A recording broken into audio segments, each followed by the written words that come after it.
To tam půjde tam 15 benzín? Ne. To je na elektriku. Na elektriku, jo. To má 1,5 metrů. Jo, tak to jo. Žhavíček ani si neprcú, ne? Tak žhavík, co do něho mělo být tehdy, tak s tím lítá teďka holí výroby. No, to se nevím.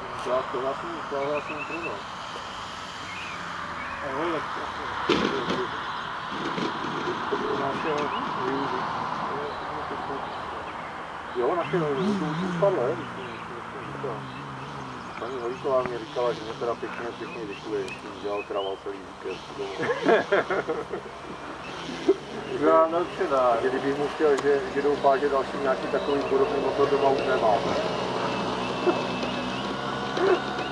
Paní Holíková si jde odpočinout Jo, na chatu a oni tam s tím garáží, na ten garáži to říkal jsem si to tam do hospodáru, ale to tam vladí, jo.